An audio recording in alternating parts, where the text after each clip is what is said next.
Tired of searching for podcasts? Try Storio, the only app you need to discover and follow podcasts from across the world. Get curated podcasts and playlists every day and listen to what your friends recommend. Share what you love and find what they love. Check us out on storivoyage.com/boom. Download on App Store or Play Store. Story.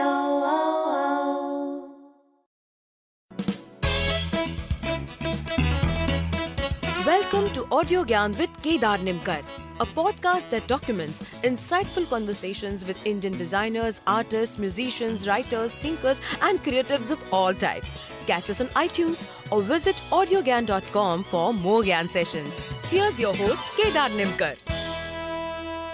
Today I have Orijit Sen with me, and he needs no introduction in the world of arts.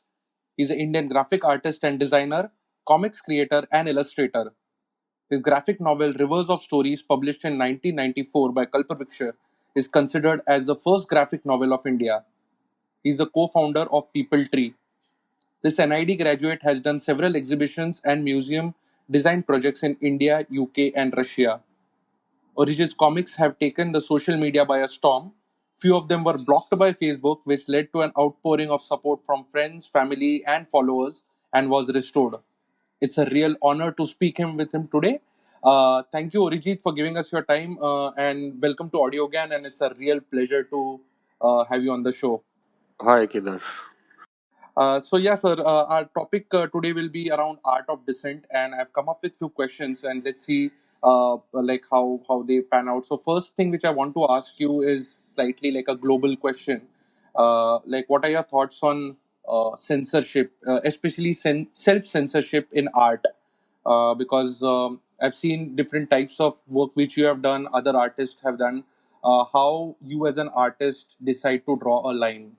I think the most kind of problematic aspect of censorship is what we are witnessing in India more and more nowadays is this idea of self-censorship, Mm-hmm. where an atmosphere of fear prevails, and that prevents artists, writers, or gallerists, and others, editors, publishers, from actually speaking freely or expressing freely, and they anticipating trouble. People put a kind of stop on what they think they can say or they can't say. So it's in a way people end up censoring themselves out of a sense of fear, Mm-hmm. and that is the most insidious aspect of censorship, because censorship that is, let's say during the emergency, some newspapers were made to remove certain kind of news, or were obstructed from reporting certain things. But at least at one level, that kind of censorship is something you can fight, because that is something that is overtly being stated by the government as being censored, and that you are not allowed to say certain things or publish certain things. But self censorship is more insidious, because as such, the government cannot, or the authorities cannot be held up to answer for such censorship, because it is being done by the person or the organizations themselves. Mm-hmm. So my kind of work has been a lot about trying to open up this space and to encourage others to not censor themselves and to speak more freely. Hmm. But why do you think, like self? So there are two parts to the question. Why do you think it has grown more in these times, and what is the need for censorship, like self censorship as well? As I said, the need for self censorship arises out of a sense of fear. Mm-hmm. So the government, or its let's say it's the authorities and their unofficial wings, that is so-called sort of the ideologues and the people who are out on the streets, the lumpen elements, and kind of the bodies of the who execute the diktat of the government, Mm-hmm. which could be official or not necessarily elected or government bodies. But for example, you would have a Karni Sena or some such organization, self-appointed, who would spread fear through saying that they represent they take the right to prevent people from saying certain things or showing certain things. or attacking, let's say, people or artworks or exhibitions. They spread this sense of fear in the public, which causes then others to shut up about what they would otherwise have spoken about. And that's how it operates. I think self censorship is something about spreading fear through various different kinds of actions in the public space, and then this gets reported and spread, and there are it's also done through rumors that XYZ has been arrested for putting up a Facebook post. That may be true or not true, but it's fake news often that spreads this kind of fear. But what is the downside if artists start doing that more often just because of fear? Downside, obviously, is that the whole space for dissent gets restricted, and as we all know, dissent is a very critical aspect of democracy. Democracy cannot function without dissent. If you take dissent out of democracy, then it's a dictatorship. And that is the kind of move that is the kind of space we are tending to move towards as people start to clam up and they simply say, okay, this is too dangerous for me to step into, let me stay out of it. And then we know what happens with the spread of dictatorships and fascism. And then only those who obey the government, or they belong to the majority, or they toe the majority line, those who don't speak up, they are given the space to exist, and the others are either jailed or beaten up. And we've seen this before in history. We've seen it in Italy under Mussolini. We've seen it in the Nazi Germany. We're seeing it in Israel right now, and in India, and so on. So yeah, that is the downside. I mean, basically, the society slides towards fascism. So so there is clearly a need for dissent, but then how and where do artists can draw the line so that the work also gets communicated? The subtext is very strong, but yet it is acceptable from, say, the people who are ruling. It's again, like I'm saying, different societies are different, and these things play out differently in each society. In the United States, for example, till today, the freedom of expression is treated. It has a kind of a much stronger position, and that exists. I mean, people in societies like America can still speak their minds, and the government cannot overtly take action against somebody who expresses his opinion. And we can see that, for example, under Donald Trump, there are many people who are protesting him and his regime and his policies, and those people still have a certain freedom to be able to express that and to raise awareness about what's going on in the Trump administration. But in India, we have less of that. I mean, on the other end of the scale, I would say we have countries like Saudi Arabia, where I guess we don't know too much about what goes on, or even for that matter, China. And we know that the world outside doesn't even come to know too much about the kind of dissent that is being expressed in these countries, because probably they are silenced. Dissenters are silenced very quickly. And very effectively. In India, we don't, fortunately, I would not compare it to a situation like Saudi Arabia or China. We still have a certain freedom.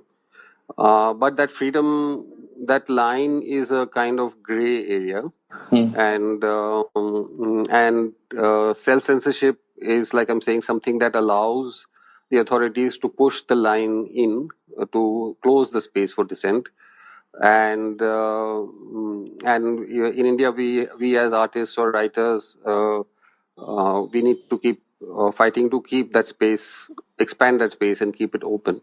And that's where my practice lies. I mean, I work in that space where I mean, it's a gray zone. Like I'm saying, sometimes I don't know if I have crossed some border, which makes it particularly, let's say, crossed a line which might mean that I could get into serious trouble over it.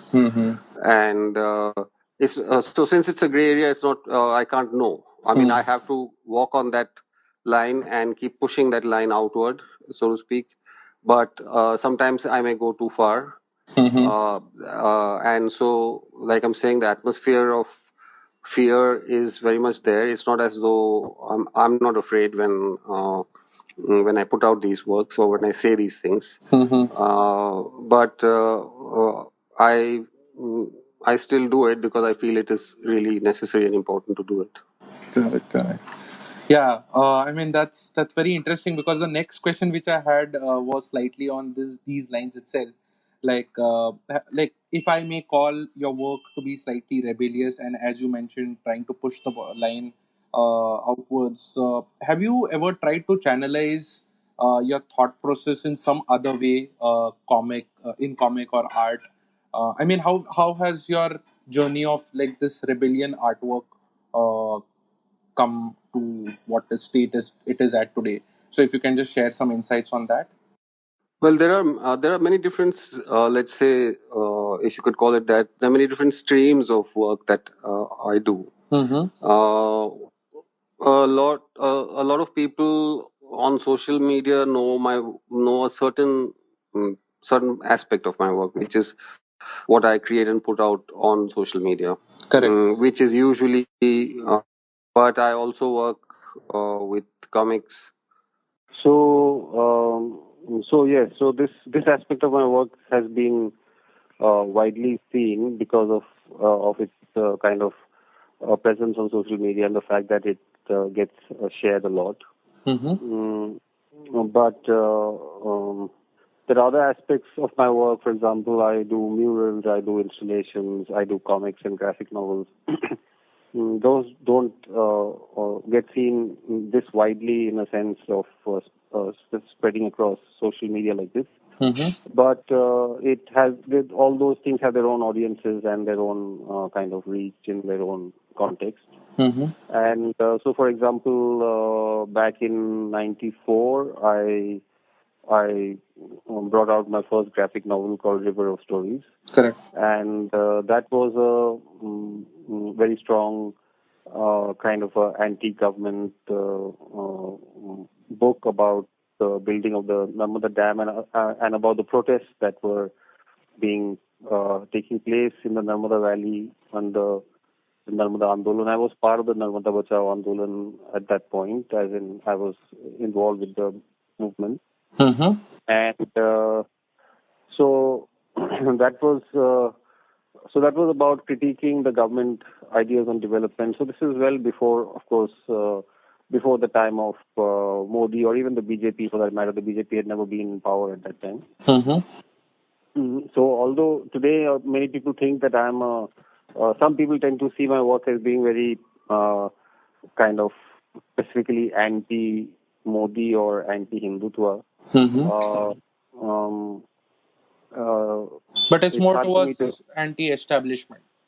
Yes, I mean my work is about protesting authoritarian power and injustice, social injustice, and so in different forms and different ways I've kind of addressed that, or also about locating and bringing out mm, local culture, popular cultures, voices of protest, creativity in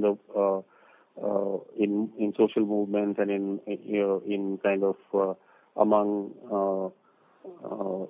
Adivasis, Dalits, and other communities who are kind of pushed out of the mainstream. So my work is focused around all of that. So all of that, in some respect, you could think of as protest work, but it's not necessarily directly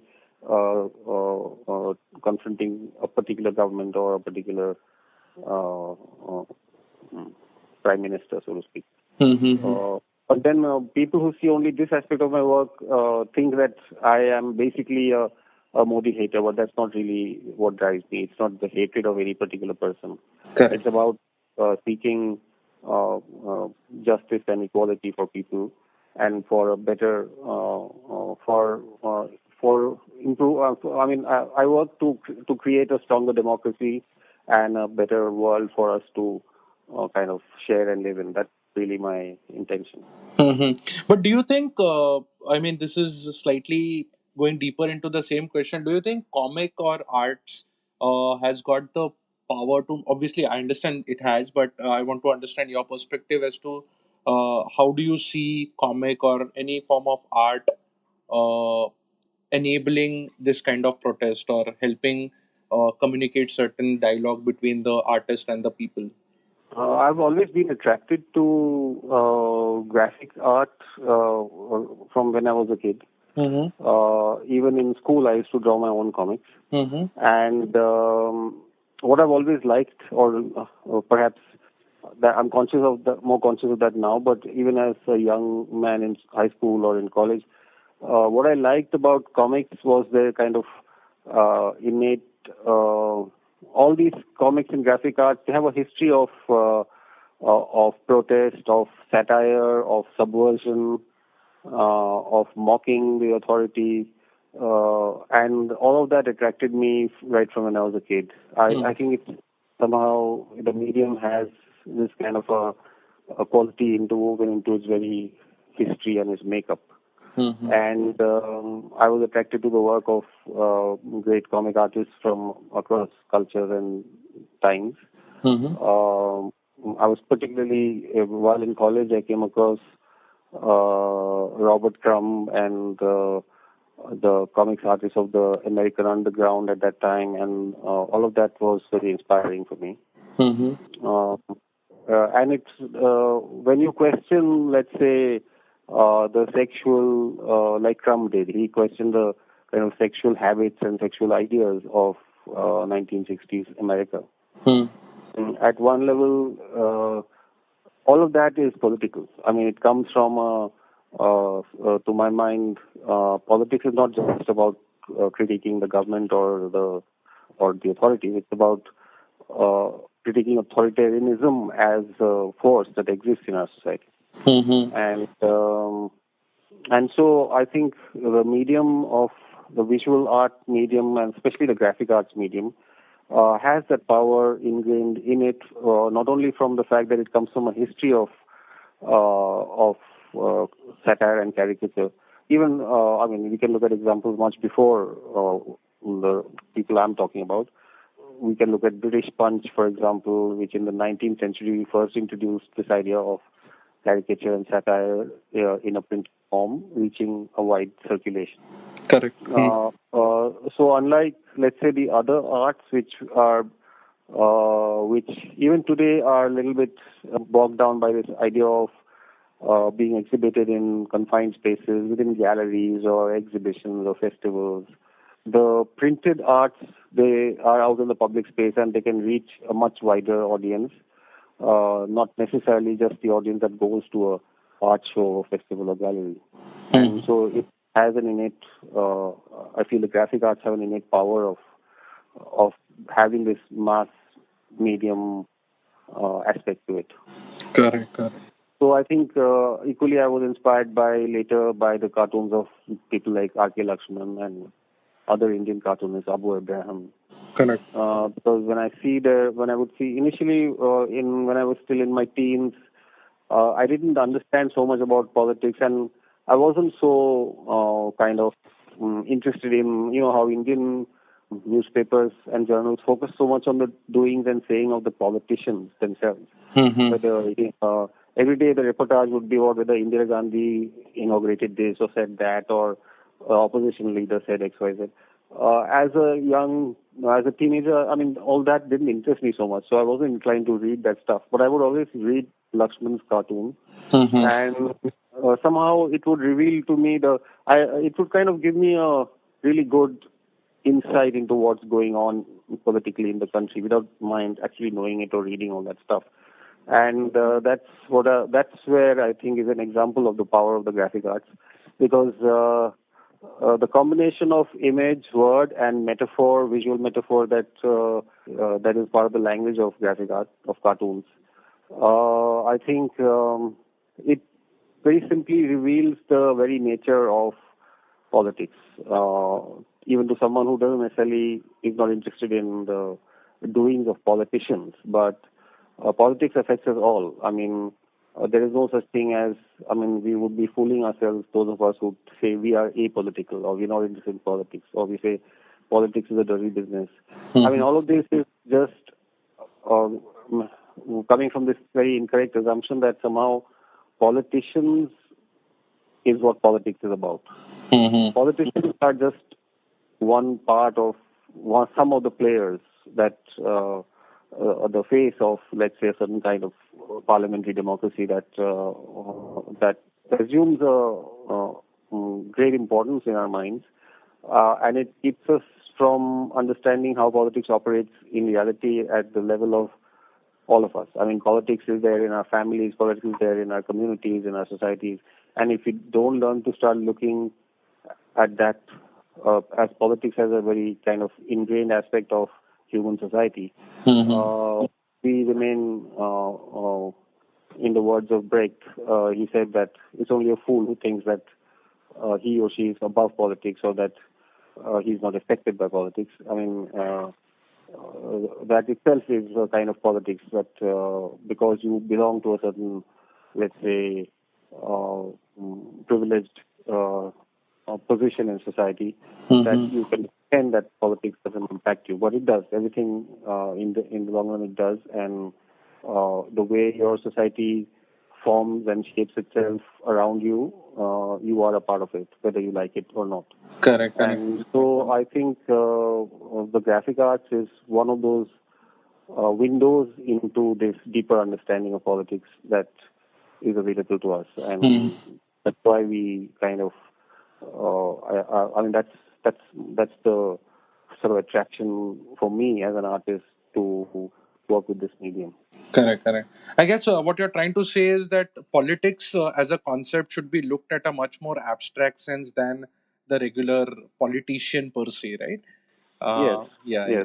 Cool. Politics is the flow and ebb and flow of power in any and all human societies and all human communities. Correct. And all human units, social units, are based on politics. I mean, on power. Yeah. I mean, the parents enjoy a certain power over the children. Correct. We know that we would be foolish to think that all parents exercise that power in a fair way. We grow up as children. Our first experience of the imbalance of power is in our own families. We understand that we are disciplined in certain ways, that we are prevented from doing some things we would like to do, and perhaps rightly or wrongly we face consequences, and we are powerless to oppose our parents. They are all powerful. So if we can understand politics as something that arises from a very basic, between a husband and wife there's politics, between parents and children there's politics, and then in outward circles from there we can go to the idea of community, to the idea of, and finally politics at the level of the nation, at the level of the globe. So politics exists at every level. They are interwoven into each thread, each level kind of connects to the next one and to the next one. Correct. In fact, like I am connecting the dots here, where in recently I heard one stand-up piece by Varun Grover, where he mentioned that there is a person standing for the national anthem in the theater, not because of the respect of national anthem, but because he's scared of someone hitting him because he didn't stand for it. Exactly. And that was brilliantly put. And was similarly one of your work where you had done a comic strip for the national anthem. It is just मतलब वो छप गया मेरे like दिमाग में. So I wanted to understand that comic strip. What was the thought behind it, first of all, and why is it that people are getting so sensitive or get easily offended by these day-to-day issues? Any thoughts on that? You must have given some thought around it, right? Well, I mean, this at one level one could go very deeply into a subject like that, but to put it in a concise way, I would say that it's a power play about a certain group of people, let's say, who wish to assert their primacy in the big social mix that we have in India. At the moment, let's say historically the upper castes have always asserted their dominance over the lower caste. I mean, Indian society has been built on this sort of Framework. caste system of unequal, the unequal balance of power. Mm-hmm. And in all through our years since since we achieved independence in 1947, I think our laws have proclaimed the right of that all Indian citizens are to be treated equally, and that everyone has equal rights and equal power. The reality is not the case, and there's always jostling for power, and the classes and the communities that traditionally held power do not want to let go of those traditional powers and privileges. Mm-hmm. Meanwhile, as democracy works and it helps, democracy has worked partially in this country. It has helped certain communities to rise up from their previous position, but it hasn't equally helped everyone. And I think the frustrations of this sort of imbalances of power that not only the practice of democracy in this country, but also the spread of information and technology, modernizing of things, has led to a breakdown of the older systems of power. At the same time, there's a strong effort to maintain those old power balances by the ones who enjoyed those privileges and powers. So it's a conflict. It's a ongoing conflict that helps, our society moves forward in like 2 steps forward and then 1 step back and 2 steps sideways, and that's how how we progress. And so the conflicts that come up are really from that. I mean, when you really look at it, when you say, let's say, the ideas of feminism, they challenge the first come the ideas. The ideas themselves are what cause. They immediately challenge patriarchy. They challenge the system of let's say, patriarchal privileges that we have taken for granted over the centuries. And then when feminism comes around, it poses a challenge to those patriarchal ideas. Mm-hmm. So the moment that happens, there's a backlash from and the patriarchal systems, the people who are the male, all the men who have been enjoying those privileges, seeing it as a natural order of things. Suddenly, when they are confronted and it seems not so natural anymore that that the wife should always stay at home and look after the children, that threatens the life of the man who would rather have that system continue in the same way. Correct. And so once these ideas enter into the domain, there's always become the conflict of ideas first. Mm-hmm. And as those ideas take a root, or they spread, or they become more. Yeah, they manifest in some form or the They other. manifest. Yeah. Then the opposition also manifests itself in physical forms. I mean, which can come down, as we have witnessed in India and are continuing to witness. I mean, from rapes to attacks on women to strictures trying to forbid women from doing certain things or wearing certain kind of clothes. And so all of this is the pushback from patriarchy. I mean, patriarchy is trying to push back. I mean, it's threatened by the ideas of feminism. So similarly with it's not Hinduism versus, let's say, secularism or whatever. It's actually, if you really, we set up India as a democratic, socialist, secular republic. Mm-hmm. But today what we are witnessing is a huge pushback from a large number of Hindu, typically upper caste people, who see that the idea of secularism is a threat to their traditional privilege and to their idea that this is a Correct. majority country of Hindus, and therefore secularism is a threat to all those positions of power and privilege that have been enjoyed so far. Mm-hmm. So what we are witnessing is, of course, again, a pushback against that. It's a pushback against, and it's built upon by people who wish to harness that power, like the BJP today. It'll stoke this, let's say, it'll create and build upon and encourage this sort of Islamophobia that many people may have harbored quietly, but in the past it was considered not okay to not just not act upon your Islamophobia, but even it was not okay in most circles to express Islamophobia. Correct. But today, more and more, the Hindu right wing is trying to say that this is okay. Please come up and express your Islamophobia. It's okay if you attack some Muslims. The Muslims should be shown their place. All of this is being done in order to encourage the forces that push back against the idea of a secular country. Correct. So, in fact, I did one interview with Atul Pethe, who's a Marathi playwright, and he also mentioned a similar point that it's the second point of violence is which the current government is trying to build in as he's trying to create the optics around it, saying that it is okay to do so. I mean, first of all, violence is created, and the second is it's okay. Which is slightly alarming.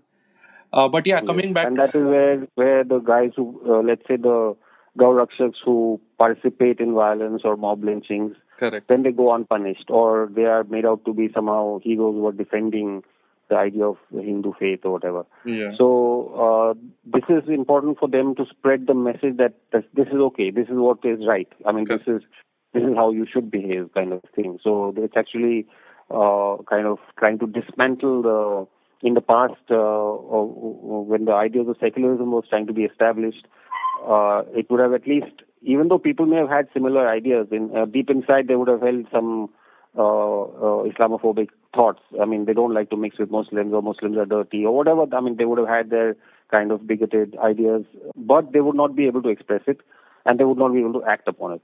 And the whole project of secularism was to slowly dismantle this bigotry itself, to say that no community is innately bad or good, that each community has the right to live in the way it does and practice its own religion and its own communal,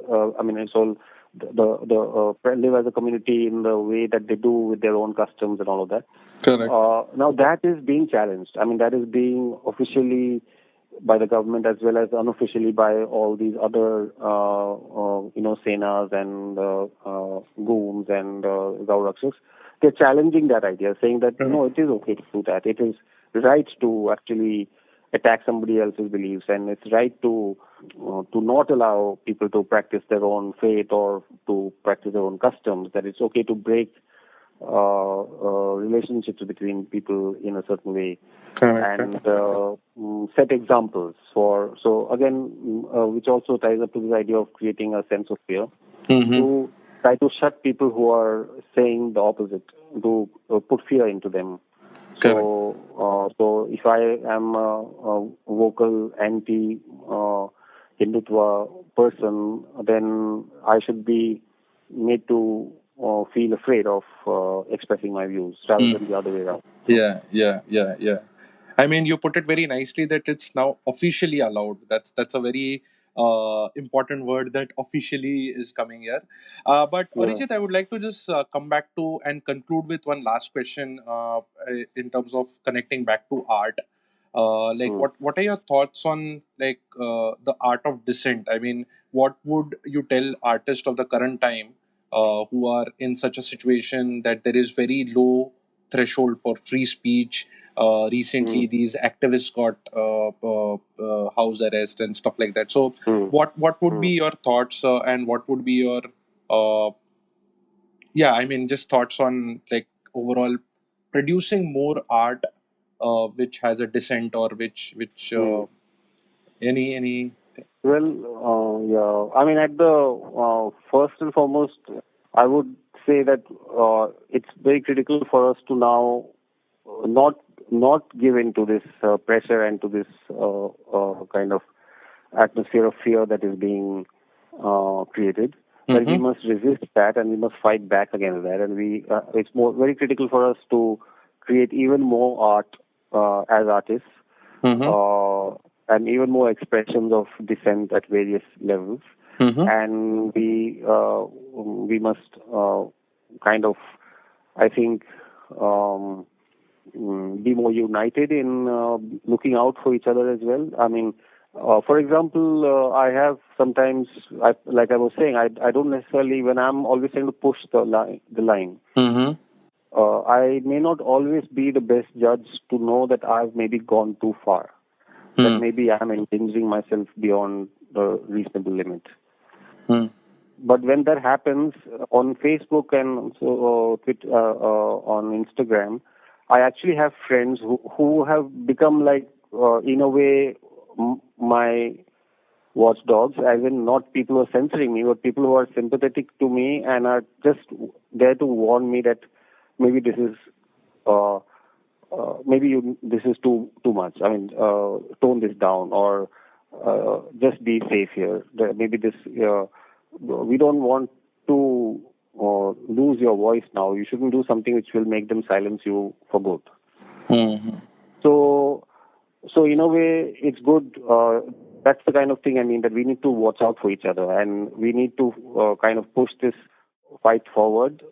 And I always tell people also that it's not only just about this government. I mean, these changes are, in a way, a much larger societal changes that we're witnessing. Just even if tomorrow, by some chance in 2019, Modi government goes out, it doesn't mean that our battle is won or the job is done. Actually, our society has changed, has been changing, and this government has perhaps pushed it very deeply in one direction. And we cannot sit back and say, "Oh, the job is done now. Modi government is gone." No, I mean, I think we're going to face this for years to come. And so we can't. We need to be very vigilant. We also need to, like I'm saying, be united and watch out for each other. And we need to kind of take care of ourselves and of each other in this kind of a situation. But we have to, which means if I know that I have many people who are standing in solidarity with me, it gives me a lot more courage. I mean, if I feel I'm alone, then I feel obviously much more scared. So by giving support to each other and standing in solidarity with each other, we are able to open our voices more and to give each other the strength to be more active and more kind of and dissent more loudly, because we need that. That is the need of the hour, that we have to, just as the crackdown and the pressure becomes more, is when we have to raise our voices more. Correct. And, so this is the situation today. And suddenly killing of Gauri Lankesh or something shouldn't make us, all of us, afraid, close our mouths. You know, that, oh my God, look at what happened to her. No, this is when we all need to unite and speak up more. And this is where I feel that this is the message I want to give out, and this is what I try and do with my work, as in keep showing people, look, I'm here, I'm saying this, I'm standing by what I say, I'm not retreating, and that I know that it gives many others the courage also to be open and speak up. Sure, definitely. I mean, on that note, I would like to say that may everyone get that courage as you have today, and produce more artists who are drawing, who are expressing themselves and having a dissent. Cool. I think this is a good note to end this. Thank you, Orijit, once again. Thanks a lot for giving us your time and sharing some brilliant insights. And I wish to have you again on AudioGAN, maybe in person when I'm in Goa. And you can, like, I tell listeners to follow Orijit Sen on Instagram as well, to get insights into some brilliant artwork and also some political messages as a subtext. Great. Cool. Thank you, sir, again. Thanks very much, sir. It's been a pleasure talking to you. Thank you, sir, once again for really giving your time. It was a pleasure talking to you. And that's it from today's Gyan session. Catch us on iTunes, Saavn, Stitcher, or any podcasting app you use. Do rate us on iTunes and follow us on Twitter, Facebook, and Instagram. Stay tuned for more Gyan on AudioGAN.com. Till then, bye. If you don't think you can afford health insurance, think again. Now more than ever, New Jersey is committed to making sure everyone has access to affordable health care and understands their options. Health plan rates are down nearly 10% this year, and we could help you find a plan that's right for you. You may even be eligible for financial assistance to help pay for your plan. But remember, open enrollment ends December 15th. Visit getcovered.nj.gov to get started today.